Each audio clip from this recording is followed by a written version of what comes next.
Mais est-ce que les citoyens ont les capacités à donner des pistes, à indiquer les axes dans lesquels il faut rechercher? Alors, m'aurait demandé ça il y a 5 ans, j'aurais dit comme à peu près tout le monde, il faut savoir de quoi on parle, et seuls les experts, dont je suis d'une certaine façon, seuls les experts sont capables de donner des pistes, de juger d'un risque, de savoir si une technique est plus valable qu'une autre. Aujourd'hui, je ne crois plus du tout à ça.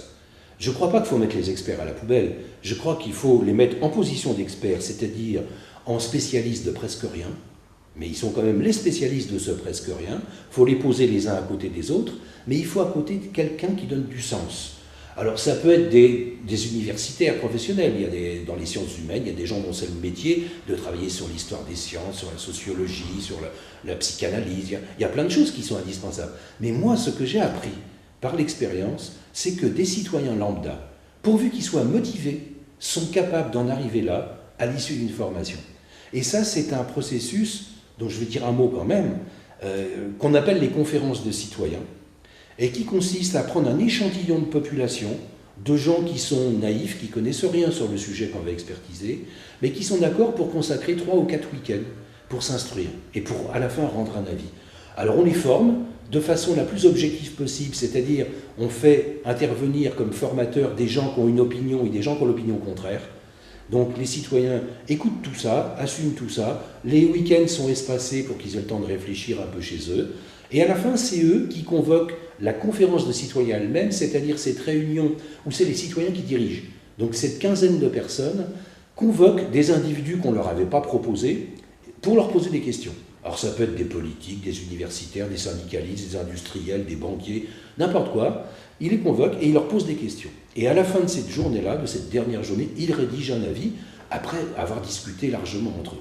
Eh bien, ce qu'on observe dans ces situations, c'est que ces gens, qui ne sont pas n'importe lesquels, parce que quand on demande à des gens d'en faire partie, il y a 1 personne sur 3 à peu près qui accepte. Bon. Après, on fait un échantillonnage selon le sexe, la profession, les opinions politiques, toutes sortes de choses.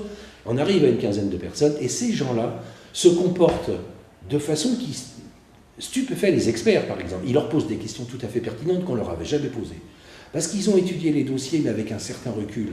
Parce ils apportent d'autres hypothèses.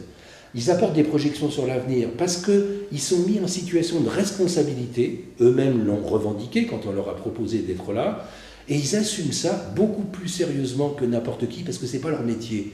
Parce qu'ils sont encore un peu des amateurs. Donc ils sont capables d'être responsables à fond pendant un certain temps. Et donc ils acquièrent à la fois responsabilité, intelligence, une espèce aussi d'esprit fraternel qui fait qu'ils ne vont absolument pas défendre quelque chose qui sera utile pour eux, leur famille, leur région, leur sexe, non. Mais c'est l'espèce humaine. Ça, c'est assez extraordinaire. Dans toutes les conférences de citoyens, on constate que le citoyen d'ici se met vraiment, il est le porte-parole du citoyen du monde. Donc on en arrive à des propositions qui sont quelquefois utopiques, mais quelquefois tout à fait pertinentes et auxquelles personne n'avait encore pensé. Et le grand problème de ces conférences-là, c'est qu'elles sont méprisées beaucoup par les médias, qui ne font pas écho, parce qu'il n'y a pas de vedette là-dedans, donc c'est pas intéressant, et puis par les politiques, qui ne veulent pas utiliser ce matériau qu'est l'avis de citoyens donné de cette façon, d'une façon tout à fait objective.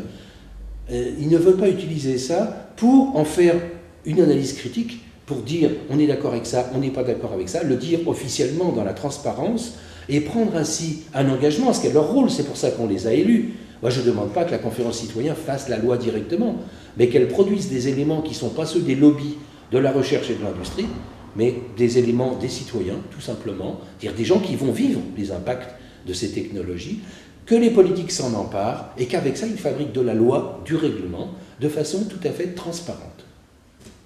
C'est une très belle perspective. Néanmoins, les classes politiques, les États, l'Union européenne ici, sont, on le sait très bien, surdéterminés dans leurs décisions, dans leurs directives par les grands lobbies industriels.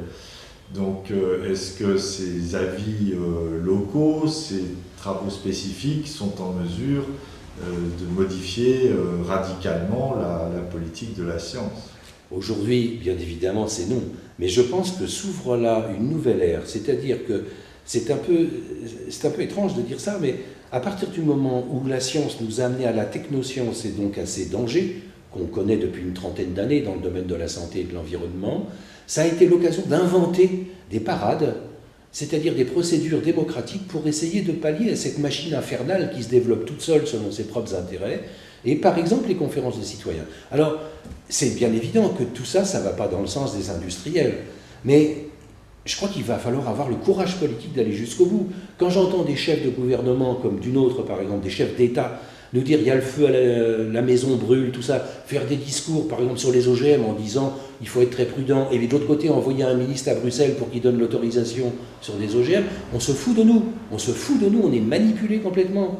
Donc il va falloir quand même qu'on exige que la société civile puisse s'exprimer, et elle a des moyens de s'exprimer, et qu'elle soit écoutée. Et quand on dit c'est au niveau d'un pays, moi je suis pour des conférences de citoyens au niveau du monde. C'est-à-dire que l'ONU pourrait prendre en charge sur un sujet comme les OGM, qui ne concerne pas que la France ou les États-Unis, mais le monde entier, puisque tout ça se dissémine, et bientôt il y aura ces gènes-là dans tous les végétaux. Ils vont aller partout. Donc c'est un sujet d'envergure, un sujet mondialisé. Et je serais assez pour que l'ONU prenne en charge le truc et fasse des conférences de citoyens sous son égide, en garantissant l'objectivité de ces procédures, dans 3, 4, 5 pays simultanément. Et mon opinion, ce que je crois, mon hypothèse, c'est qu'on obtiendrait la même réponse si on fait ça au fond de l'Afrique, si on fait ça en Suède, si on fait ça n'importe. On aura la même réponse, parce que les gens informés deviennent intelligents, je l'ai dit, et fraternels, et ils réagissent de la même façon. Et à ce moment-là, on verrait bien que c'est des lobbies qui nous manipulent.